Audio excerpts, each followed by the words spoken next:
and welcome to GameSack. You know, I don't care what anyone says, the Genesis has some awesome sound. Games like Thunder Force 4,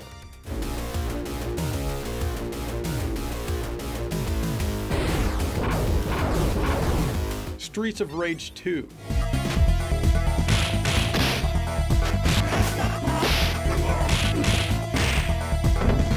Vapor Trail,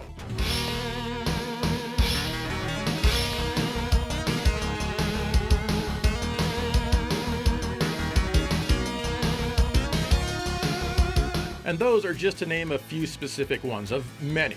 But it took skill to make those games sound good, and back in the late 80s, early 90s, there wasn't much of that skill to go around, or people just didn't want to put forth the effort to learn. And that's what I want to show you here today, the worst of the worst. And no, I'm not going to talk about games that weren't finished or released like Sonic Eraser or Crazy Bus, those don't count. Anyway, let's get on with it.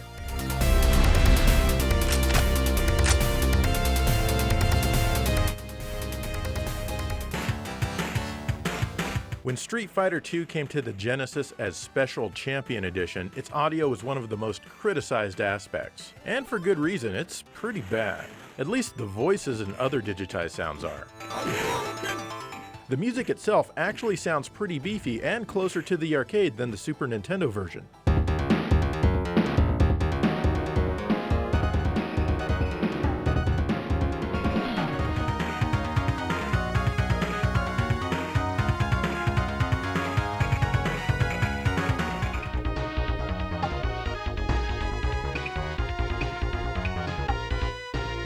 But there's just no getting around the awful voices which were downsampled so more than one digitized voice could play at the same time.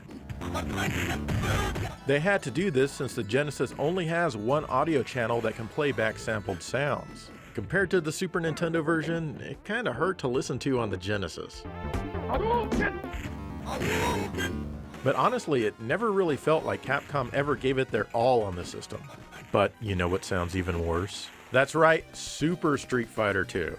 Despite having 40 mega power, this might just have some of the worst sound on the system. Firstly, the music itself is much worse now. It's very light and packs absolutely no punch thanks to the weak percussion.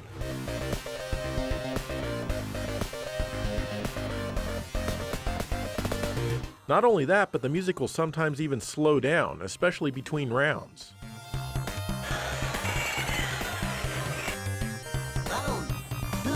And yes, somehow they managed to make the voices and sampled sounds even worse than Special Champion Edition.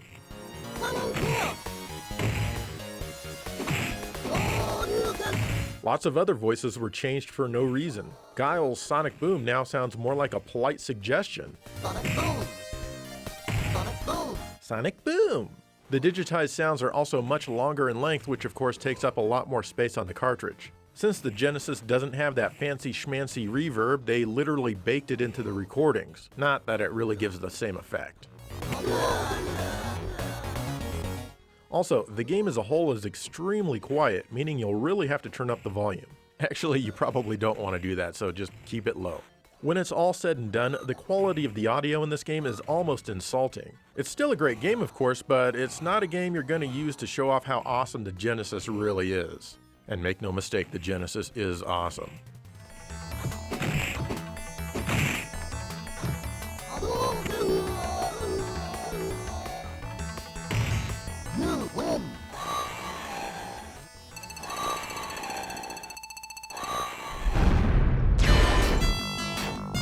Next up is Double Dragon from Ballistic, a subsidiary of Accolade. This was released on the system without a license from Sega. Just let me set up my controls here and okay, let's begin.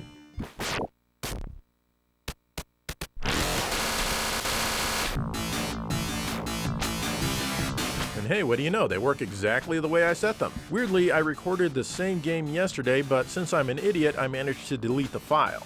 And yesterday, the controls would not be the way I set them at all. I mean, I was still able to beat the game though. But re-recording the game today, the controls work just fine. Same console, same cartridge, same controller. Maybe there's some sort of random bug in this game, I don't know. But unfortunately, I'm hearing the same sound today as well. The graphics look good, I'll give this game that. but everything moves way too fast and you can't escape from anyone. They'll just keep following you around closely. In fact, it almost feels like you're controlling the enemies directly sometimes. And when the screen advances, you're right up against the edge of it, and you know how much I hate that. Still, this one can be beaten pretty easily, especially if you're familiar with the backwards elbow smash thingy. But not before you get plenty of ear torture.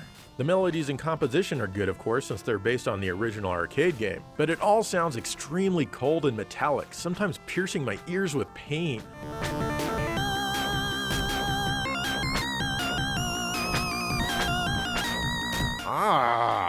Enough of this, on to the next game.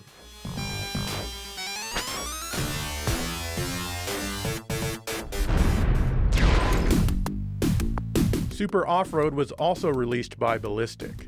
But in order to explain this game properly, we need to start with the Super NES version, which was released first. I rented it and I had a ton of fun racing around the tracks, collecting nitros and money, and then upgrading my truck. The graphics were good and the music was even better.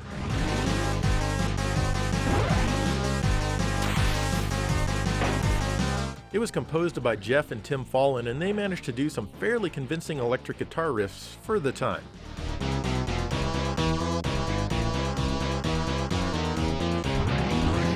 The game also had music from 90s Toyota commercials between the rounds, which I thought was absolutely hilarious.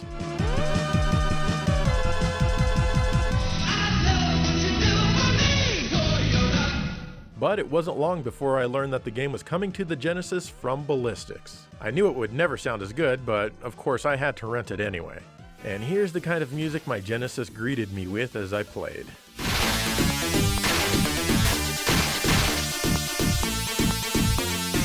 It's very, very abrasive. Despite how bad the audio is, and it is bad, especially compared to the Super Nintendo version, the game is still fun to play and the graphics are very well done. Heck, they might even be a little bit better than the Super Nintendo version. The tracks actually look more like dirt instead of all red or whatever's going on over on the SNES. And plus, the Super Nintendo version is cutting off the sides of the screen since it's running in a lower resolution. But sadly, audio was certainly a very low priority over at Ballistic back then.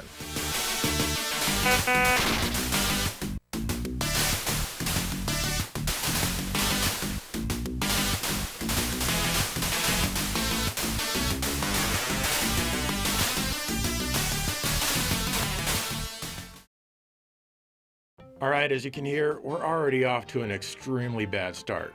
But the Genesis's reputation for bad sound would be cemented with a very special sound engine called Gems.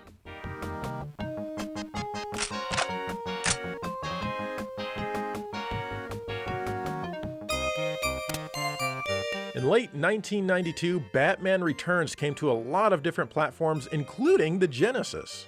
At this point, the only Batman games I had ever played were on the NES and the Genesis, both by Sunsoft based on the 1989 movie. They both had absolutely amazing soundtracks.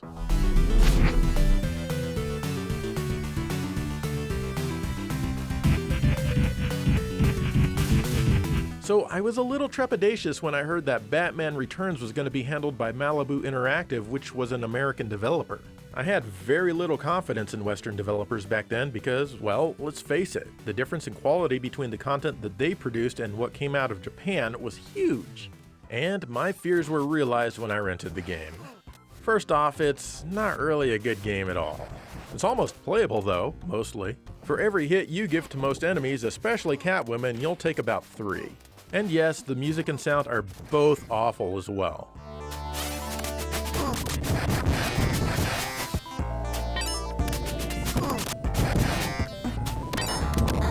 In case you didn't know, each Genesis game has its own sound engine that the developer uses to make it sound. And this was one of the first games to use the GEMS sound engine. That stands for Genesis Editor for Music and Sound Effects. It was created by a firm called Recreational Brainware under Sega of America's direction. It was intended to make lives easier for people doing sound in games, as the sound person wouldn't need to do any actual programming at all to create the music.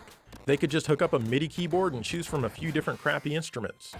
But in this case, ease of use comes at the expense of quality, and lots of games going forward would use this sound engine. It's responsible for that familiar low-quality Genesis sound that people equate with buzzing and farts.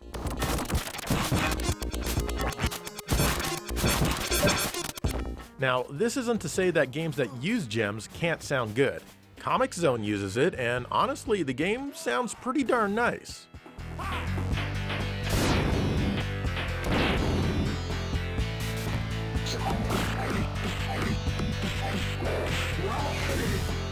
But make no mistake, Comix Zone as well as the games that Tommy Tallarico worked on are the exception to the gems rule. In Batman Returns here, you're lucky if the music can even stay in tempo.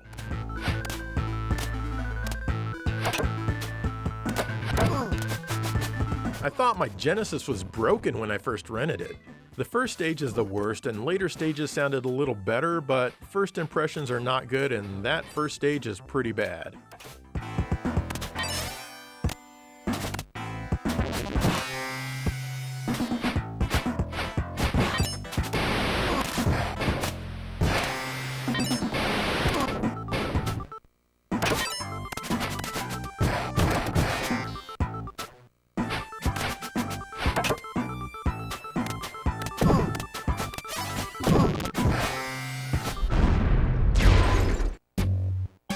An even worse game is Batman Forever from Acclaim and Probe. Batman games just somehow kept getting worse and worse. DC and Warner Brothers sure didn't seem to care. Man, I miss Sunsoft. Actually, never mind, I take that back because Sunsoft started farming out their games and they were getting less than stellar results. So I guess we were doomed no matter what. Anyway, the controls, level design, and everything about Batman Forever is awful. And of course, the sound and music do not do the game any favors. Amazingly, it doesn't use gems. Instead, it uses sound programmer Andy Brock's own custom engine. Unless you want to listen to your Genesis vomit, stay away from this one.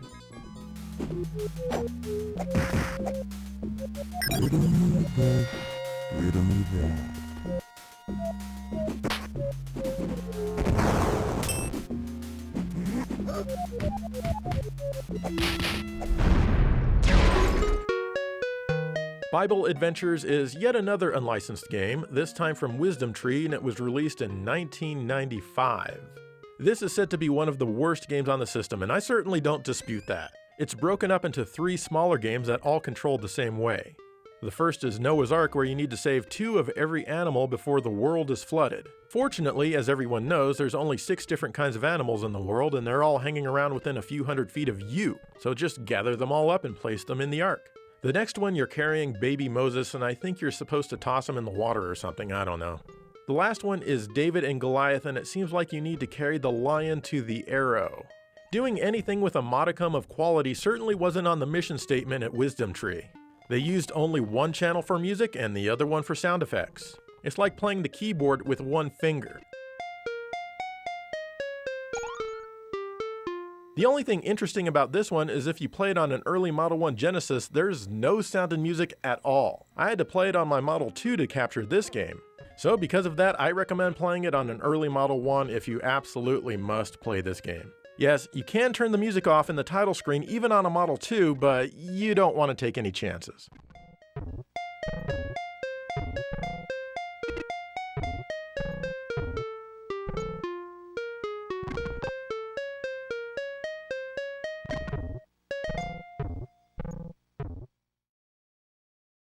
Okay, so not as bad as it could be. My ears are only bleeding a little bit, but we're almost halfway done.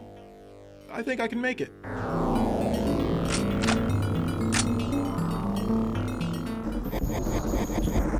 Chacon the Forever Man from Sega of America is the poster boy for the GEM sound engine. Chacon is a Forever Man, which means he can't die, but of course he does, and he does often. It has potential and I want to like it because I think they could do really cool things with this character, but that's not what they did. The graphics are also dark and grainy. As bad as it is though, the music and sound make it a much, much worse experience all around. The musical instruments are often grainy and abrasive, and the sound effects are extremely warbly and shrill. The sound was handled by New Romantic Productions, and somehow Sega kept contracting them to do sound. They even eventually hired its founder, Mark Steven Miller. Wow, they really like that guy. Some of the bass lines here and there are actually pretty good, but they certainly can't save you from the audio punishment that this one brings.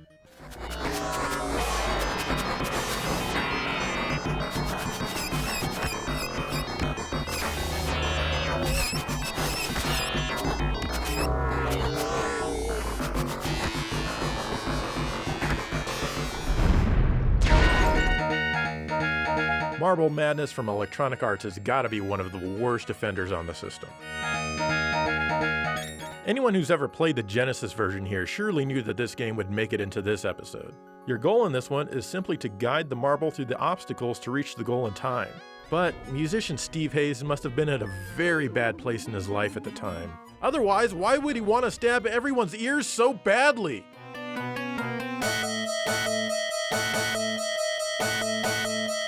At least the game plays well, but man, it is quite literally painful to listen to. But did you know the Japanese version of Marble Madness for the Mega Drive was made by Tengen, reprogrammed from scratch? I believe I've mentioned this one before a long time ago. The audio in this version is infinitely better and quite close to the arcade game. It's even in stereo.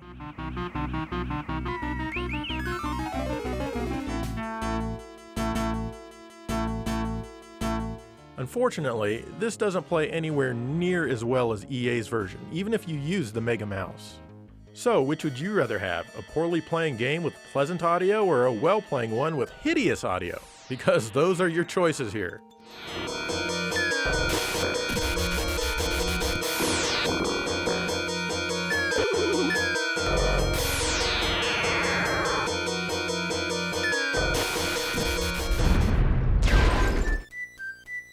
Nobody would expect Barney's Hide and Seek from Real-Time Associates to have good audio. And of course it doesn't. It's full of Barney's voice, which itself is annoying in any quality.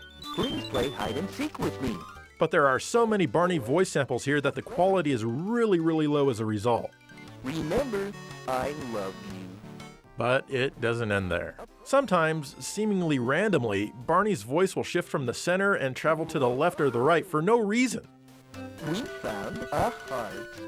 This seems to be a bug in the programming, and it might have to do with whatever's going on with the music at the time. Obviously, either no one caught this during testing or no one cared. Bottom line is that kids don't care. They're not going to complain about something like this, but still, it makes the list. Let's play the bass drum.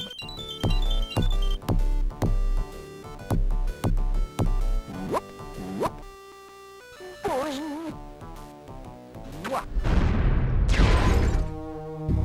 How about Ultimate Kicks from Taito? Taito! Taito! Listening to the title screen music, it actually sounds kind of promising. But then we get to the gameplay where your goal is to draw lines and stuff until you fill 80% of the screen. I've never been a fan of kick-style games. To me, it just feels like I'm messing with an Etch-a-Sketch or something. Seriously though, listen to this.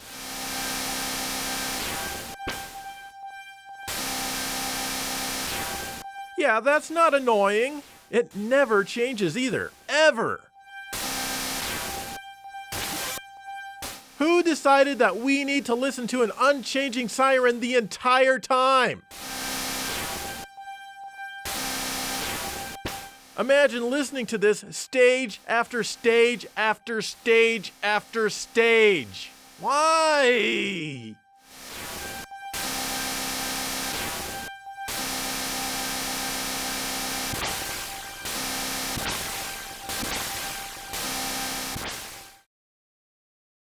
Okay, so a little bit more earblood now and perhaps a little bit of PTSD, but we're gonna get through this. I'm gonna do it for you.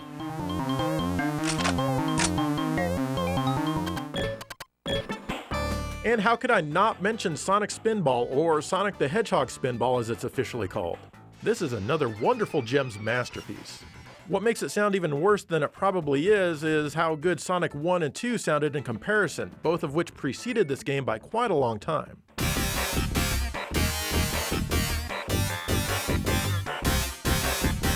The music composition doesn't sound like anything you'd hear in a Sonic game, even if it had the benefit of better sound quality.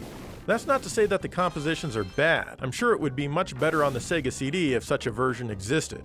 But again, this is using gems. The instruments are scratchy and farty. Same goes for the sound effects. It's like you're bouncing around in Sonic's lower intestine when he's not feeling so well.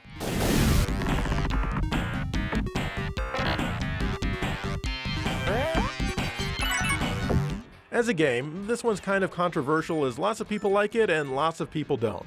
I admire Sega's intentions and even the board designs here, but I just wish the game had the presentation quality that it deserves.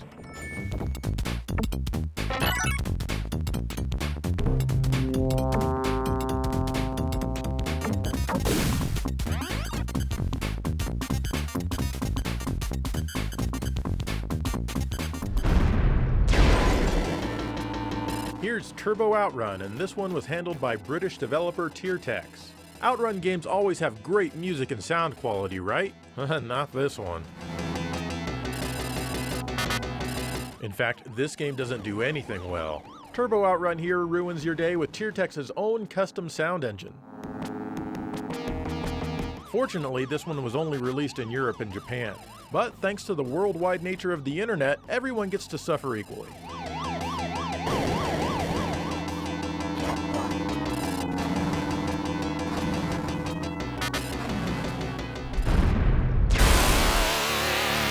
Ah yes, of course, the first X-Men game.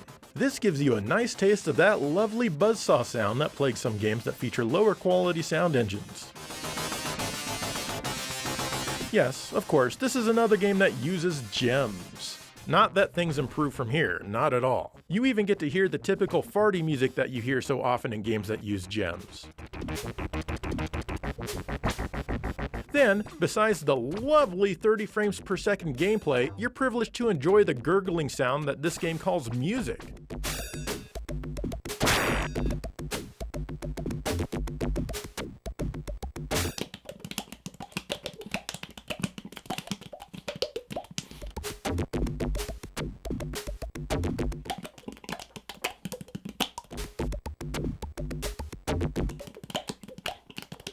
A lot of people like this game too. No wonder so many people have bad opinions about the sound quality of the system.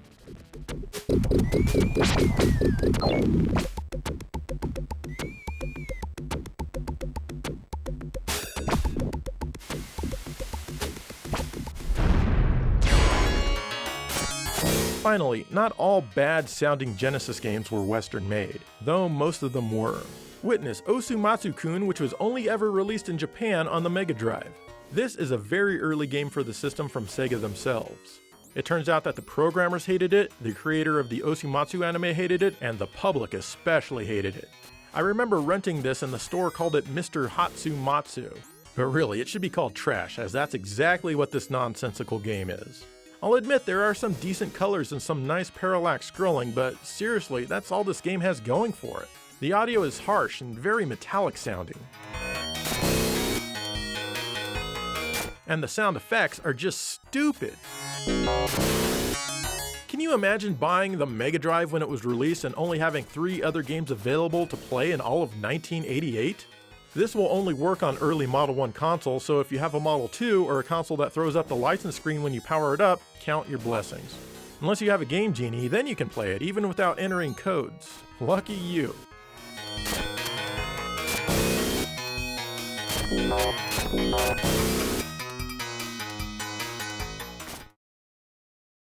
Guys, the ears, they're really hurting now, and there's more games that I want to include, but I don't think I can.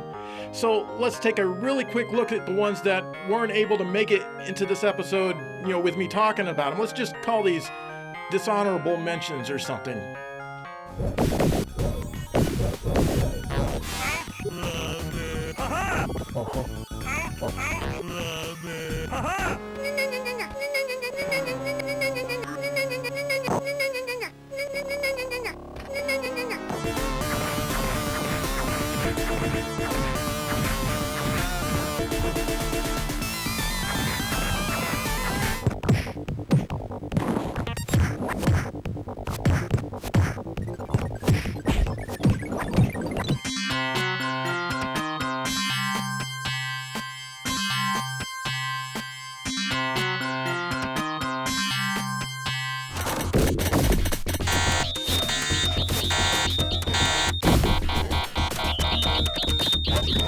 Hold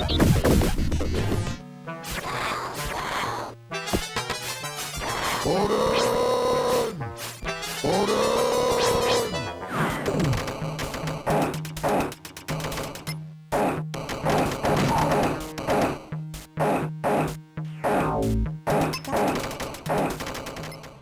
So there you go, the worst sounding games on the Genesis, and man are they bad. Takes a lot of skill to make games sound good on this system, and when they do sound good, it's awesome. Anyway, let me know what games you think sound worst on the system, or even which ones sound the best. In the meantime, thank you for watching GameSag.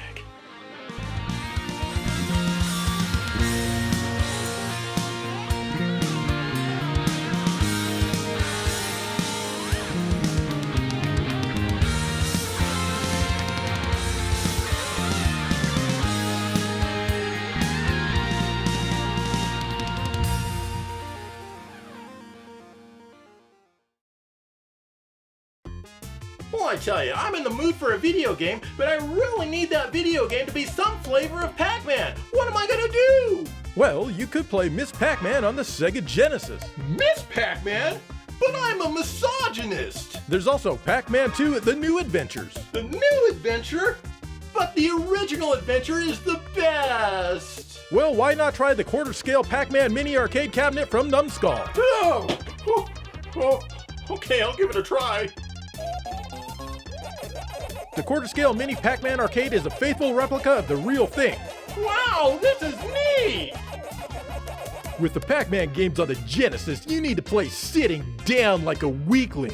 But with the mini Pac-Man arcade, you're forced to play standing up like a real man! Well, that's not true. You can play it just fine sitting down. Look, you made me lose a life. You owe me a quarter-scale quarter. The mini Pac-Man arcade takes up a lot less space than a real arcade machine. I can't fit it on my shelf, though. And every collector knows that games are meant to be displayed, not played. Miss Pac-Man fits, though. The mini Pac-Man arcade is portable, so you can play it anywhere. Well, I just hit a power pellet. Oh! Get your mini Pac-Man arcade machine today. Well, that's not the only thing that I have that's mini, right, Miss Pac-Man? Wait, I mean,